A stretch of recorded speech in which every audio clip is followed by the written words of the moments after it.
Boa noite, queridos irmãos e amigos da Central do Livro de Mórmon.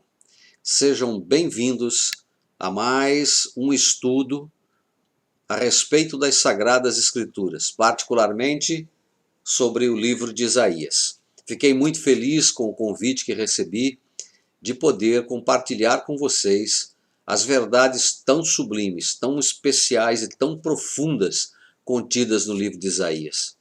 Prometo a vocês que o nosso estudo será um estudo maravilhoso. Teremos o privilégio de mergulhar nos capítulos de Isaías e em todo o seu conteúdo, para que a gente possa ser edificado através dos seus ensinamentos.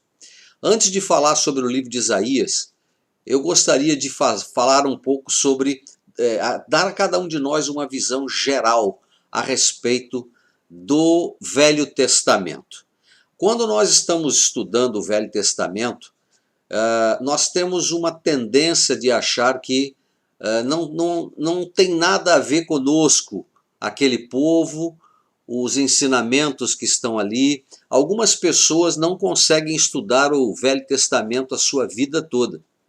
E isso faz com que eles percam grandes oportunidades de conhecer o Senhor, de conhecer a maneira como ele trabalhou com os povos ao longo dos milênios e, acima de tudo, de absorverem um conhecimento tão maravilhoso a respeito do Salvador Jesus Cristo. Eu considero que algumas pessoas não conseguiram entender ainda que quando nós estudamos a respeito do povo do Velho Testamento, nós estamos estudando a respeito do nosso próprio povo, porque nós somos descendentes de Israel. Nós somos os israelitas modernos. Então eu gostaria de dar uma visão geral do panorama histórico do Velho Testamento, particularmente a partir de Abraão, para que a gente possa perceber aonde que a gente se encaixa, aonde Isaías, o profeta de Deus, se encaixa. Então vamos lá. Quando Deus chamou Abraão e firmou com ele um convênio, que nós viemos a conhecer como sendo o convênio abraâmico, ali ele estabelece que Abraão e seus descendentes abençoariam todas as nações da terra através do Evangelho de Jesus Cristo. O livro de Abraão, na Pérola de Grande Valor, ainda deixa claro que os descendentes de Abraão levariam este evangelho e sacerdócio a todas as nações, assim abençoando aqueles que receberiam a palavra de Deus, por intermédio deles. Uma das maiores evidências disso é o trabalho missionário que hoje é realizado em muitas nações na face da terra. Muitos de nós que estamos aqui, a grande maioria de nós, somos conversos à igreja. Portanto, nós fomos encontrados, nós fomos ensinados, fomos batizados e confirmados membros da igreja e nos tornamos parte da casa de Israel. Pois bem, depois que o Senhor chamou Abraão, já numa idade avançada, como vocês sabem, Abraão gerou Isaac, Isaac gerou Jacó e Jacó gerou 12 filhos homens. Esses 12 filhos homens vieram a ser conhecidos mais tarde como os pais das tribos que deles procederam. Essas tribos, as tribos de Israel, elas foram se multiplicando com o passar do tempo. Sabemos que eles foram guiados mais tarde por Moisés. De Moisés, Josué assumiu o comando de Israel, entra na terra prometida. Ali eles têm a missão de eliminar toda a iniquidade que estivesse presente naquela terra, mas eles também têm a responsabilidade de estabelecer o Evangelho de Jesus Cristo. E o que ocorre é que eles passam a se organizar e ser liderados por juízes. Passaram aproximadamente uns 3 séculos sendo guiados, liderados por juízes naquela terra. Com o passar do tempo, eles decidiram imitar as nações que os cercavam e decidiram que precisavam ter um rei. Nós conhecemos a história. O primeiro rei que foi chamado naquela ocasião nós aprendemos a respeito dele, que foi o rei Saul, depois nós tivemos o rei Davi e finalmente o rei Salomão. O rei Salomão foi um rei que realizou muito dentro de Israel. E chegou um dia, obviamente, que Salomão partiu desta terra. E o seu reino, o reino de Israel, que naquela época era o reino unido de Israel, com todas as tribos, ele foi dividido. E nessa divisão, 10 tribos ficaram no norte da Palestina, tá certo? Você imagina que aquela faixa de terra, né? E ali você tem 10 tribos que ficaram no norte da Palestina e 2 tribos que ficaram no sul. Na verdade, as tribos que ficaram no sul foram lideradas por Roboão, que era o filho de Salomão.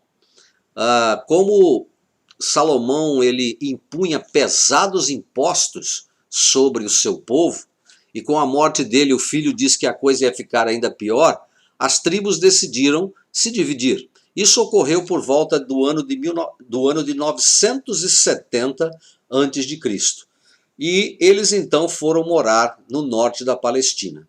Ali eles começaram a se governar, ou serem governados, por Jeroboão e por diversos reis que foram se sucedendo, todos iníquos, né? Homens iníquos, e eles impunham sobre o povo a responsabilidade de adorar o que, onde, o que quisessem, inclusive adorar nos altos, como eles chamavam, né, nos bosques, adoravam árvores, adoravam animais. O próprio Jeroboão, para evitar que o povo que estava no norte viesse para o sul, ele construiu bezerros e disse, ó, estão aqui os deuses que vocês tinham no Egito.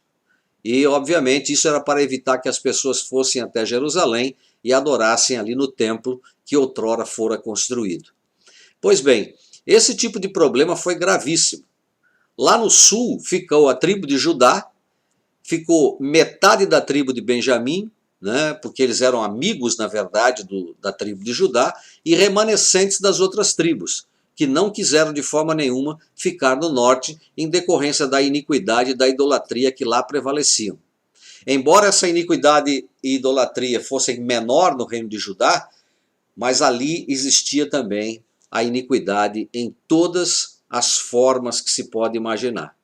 Pois bem, quando chegou em 721 anos antes de Cristo, ou seja, mais de 200 anos depois que o Reino Unido foi dividido e criado o Reino do Norte, conhecido como Reino de Israel, e o Reino do Sul, conhecido como Reino de Judá, a Assíria, que era o poder, era o império dominante naquela época, ela invade o Reino de Israel, leva em cativeiro todo o povo que lá estava. Vocês sabem que os assírios, eles eram considerados um povo extremamente cruel pela maneira como eles maltratavam enfim, aqueles que eles prendiam, né? Os seus cativos. E isso foi algo terrível para aquele povo. Foi o cumprimento de profecias que ocorreram exatamente feitas por Isaías e por outros profetas. Foi dentro deste cenário que Isaías profetizou ao povo de Judá e também se dirigiu ao povo de Israel. Embora ele vivesse no sul, suas profecias alcançavam também o norte da Palestina.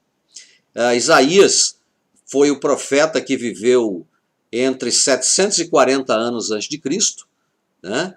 O seu ministério foi entre 740 anos antes de Cristo até aproximadamente 698 anos antes de Cristo.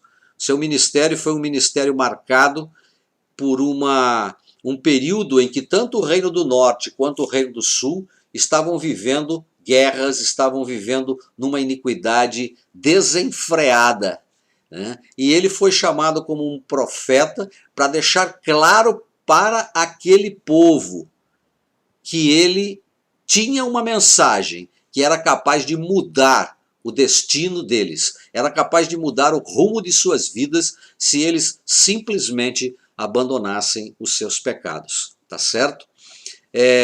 Isaías, naquela ocasião, ele recebeu as revelações de Deus de uma forma muito especial.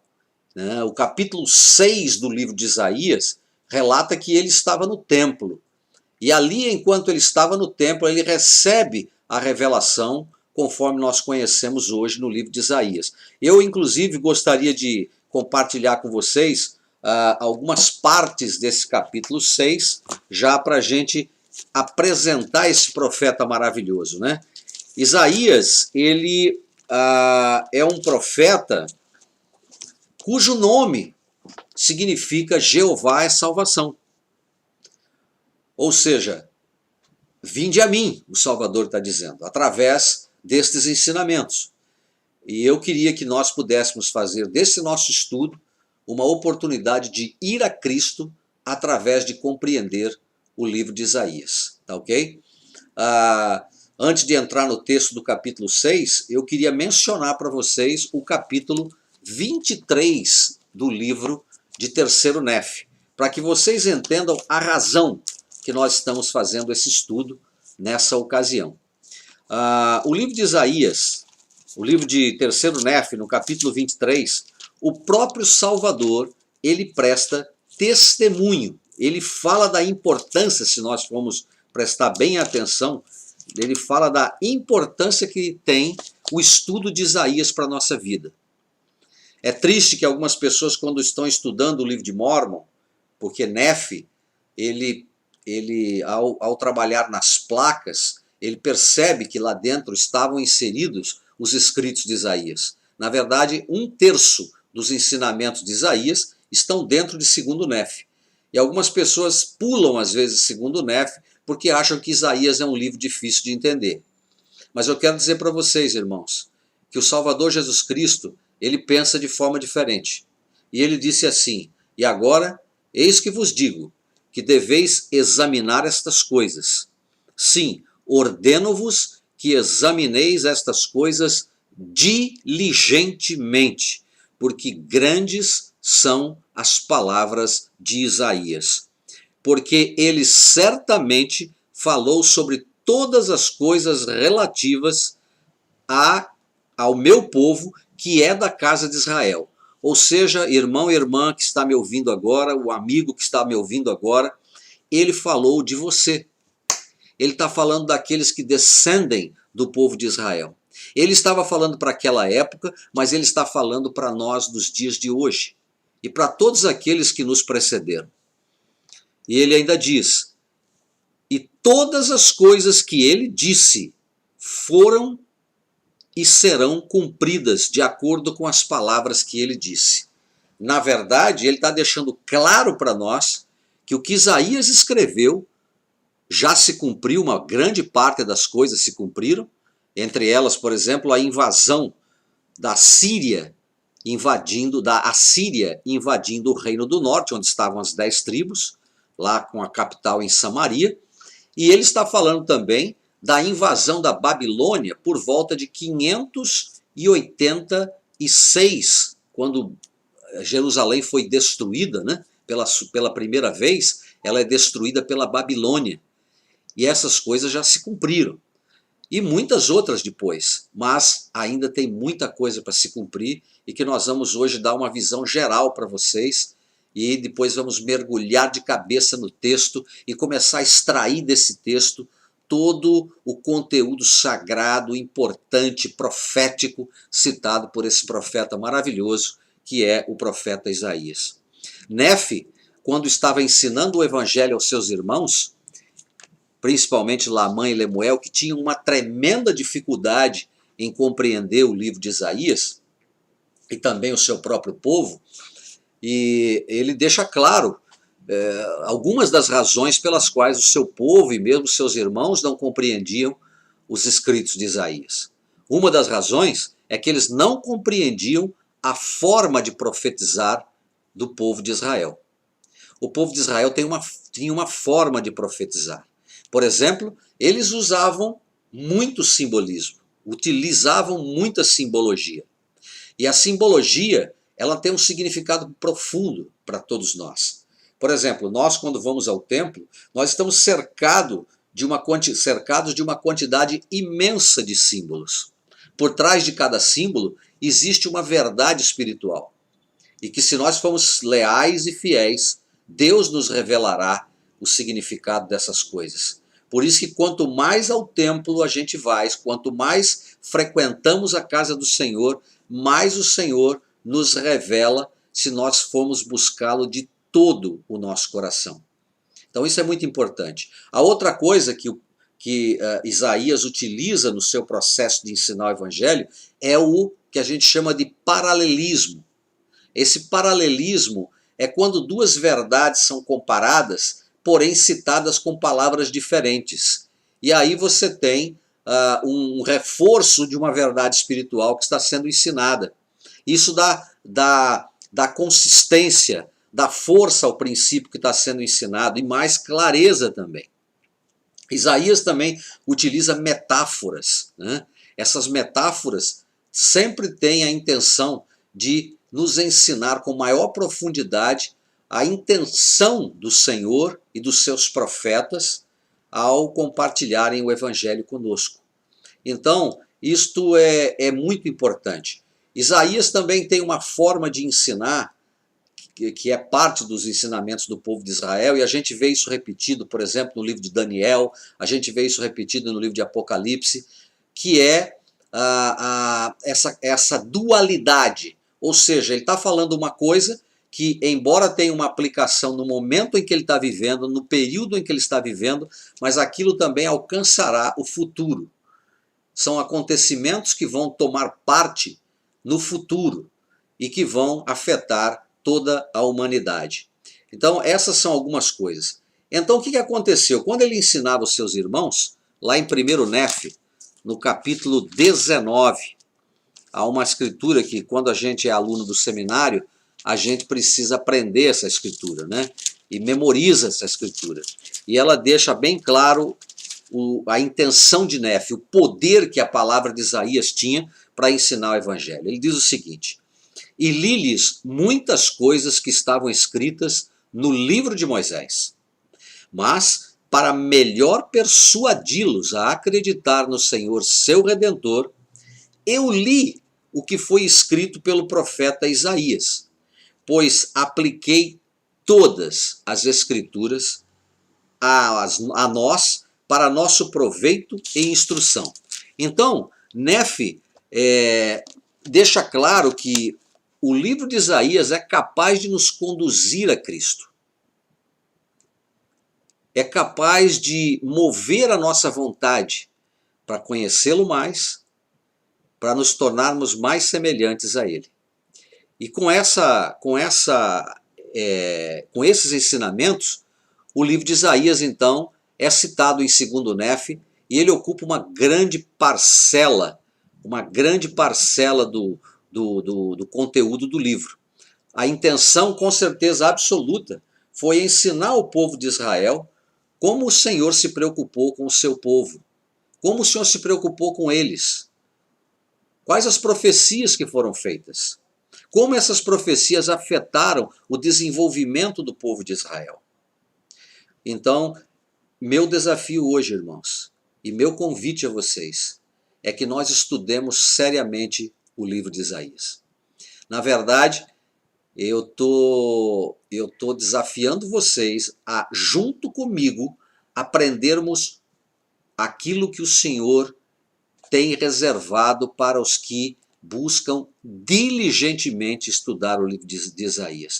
O Senhor não nos ensinou isso, Ele não nos pediu isso, Ele não nos ordenou isso. Então agora eu estou aqui nesse momento, me colocando à disposição para ajudar a cada um de nós a realizar um grande trabalho. Nós não vamos trabalhar sozinhos. Como base para esse estudo, nós vamos utilizar as obras padrão, particularmente o livro de Mórmon e o próprio texto de Isaías, tanto no livro de Mórmon quanto na Bíblia. nós vamos trabalhar com comentários de eruditos que nós temos dentro da igreja e mesmo fora da igreja ao aprender sobre Isaías. Homens como Richard Draper, por exemplo, como Ann Madsen, como Kyle Andelatish, como Robert Millett e muitos outros, Alistair Rasmussen e muitos outros que vão poder nos ajudar a compreender melhor a palavra de Deus. E obviamente, se algum de vocês tiver pergunta ao longo do nosso estudo, vocês estão convidados a escrever essas suas perguntas e trazerem aqui para nós, tá bom? Compreendendo isso, compreendendo que Isaías agora estava lá entre 740 até aproximadamente 698 a.C., entre reinos que brigavam entre si e tudo mais, vamos descobrir agora como foi o chamado dele. O capítulo 6 do livro de Isaías, ele diz o seguinte: no ano em que morreu o rei Uzias, isso provavelmente deve ter sido em 741, 742 a.C., eu vi o Senhor assentado sobre um alto e sublime trono, e o seu séquito enchia o templo. Os serafins, que são uma espécie de anjos, estavam acima dele. Cada um tinha 6 asas. As asas, nas escrituras, elas representam o poder de se locomover. Não quer dizer que eles têm literalmente asas. Isaías é um profeta simbólico, ele trata de muita simbologia. Mas a intenção aqui é para mostrar que esses anjos se moviam, agiam conforme a vontade de Deus. No versículo 3 ele diz: e clamavam uns aos outros dizendo, santo, santo é o Senhor dos exércitos, toda a terra está cheia da sua glória. Então ele faz um louvor ao nosso Deus, reconhecendo o seu poder e tudo aquilo que o cerca. E aí agora ele fala uma coisa interessante. Ele se expressa de uma maneira que qualquer indivíduo pecador se expressaria. Mas o problema é que Isaías não era esse pecador que nós podemos imaginar. Embora ele não fosse um homem perfeito, tivesse suas limitações, mas olha o que ele diz. Então disse eu, ai de mim que vou perecendo, porque eu sou um homem de lábios impuros e habito no meio de um povo de impuros lábios.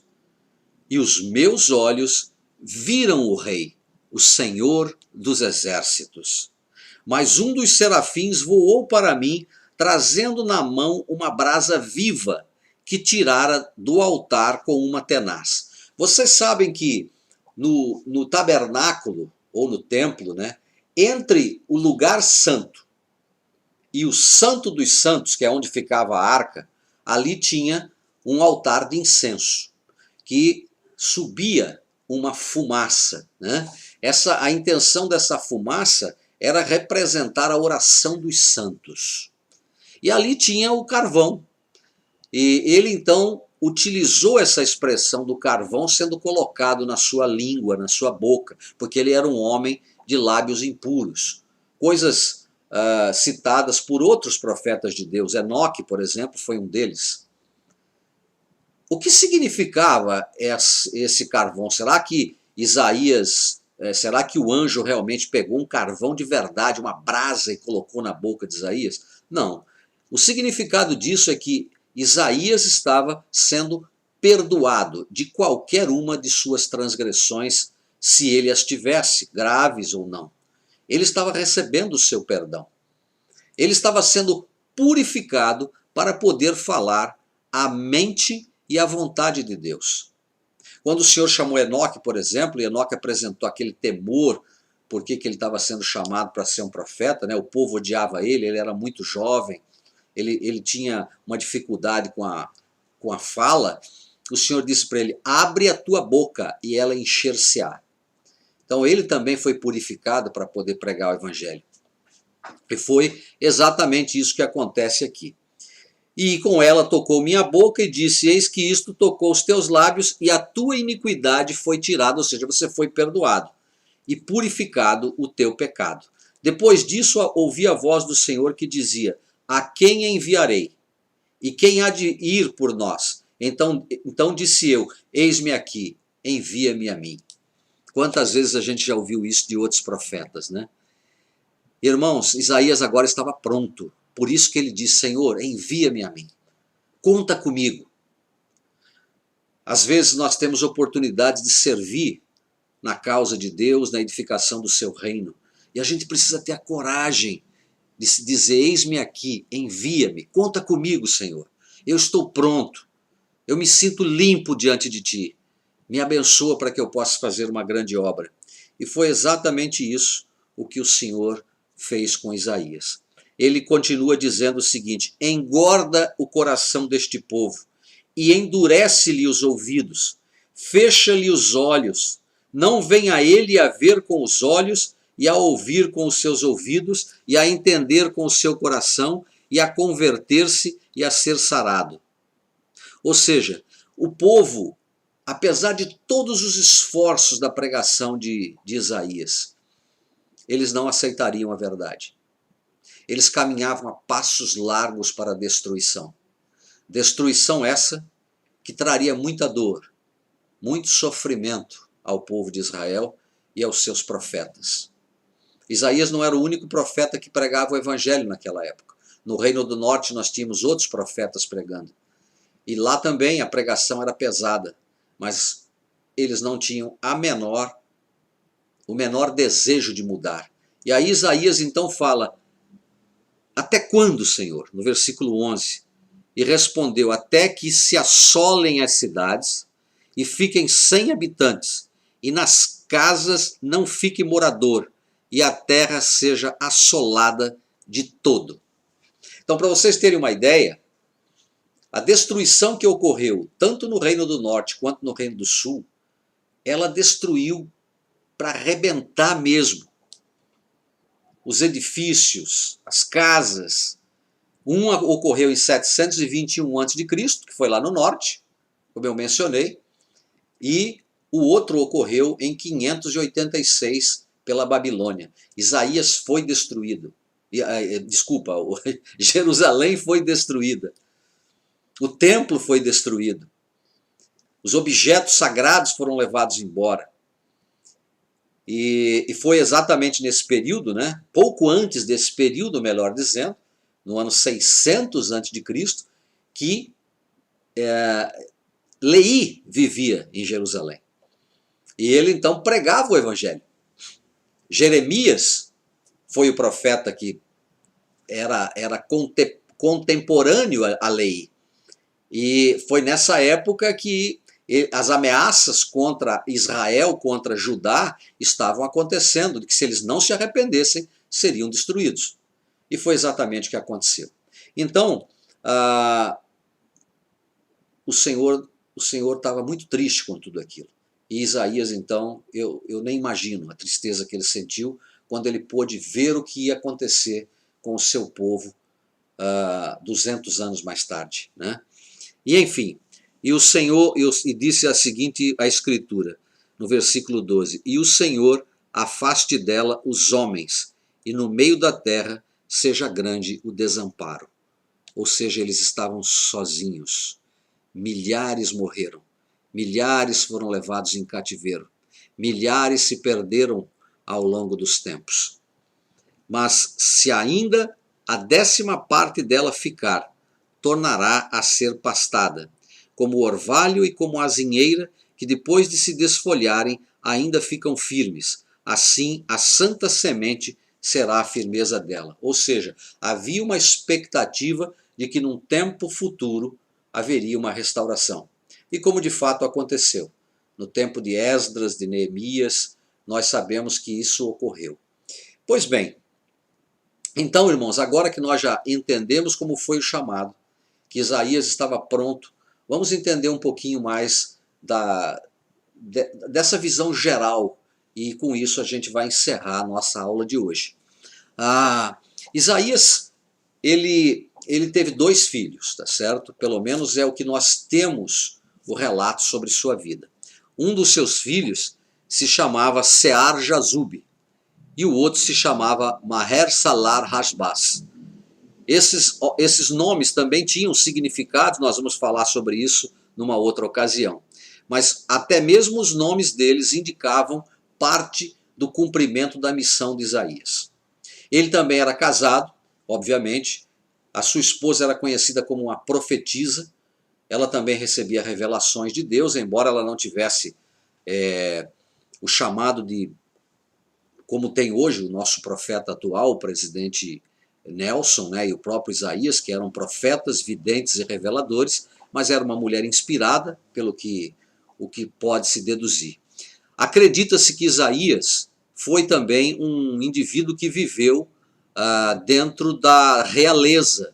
E por que se sabe disso? Por causa da sua linguagem erudita, por causa da sua linguagem elevada.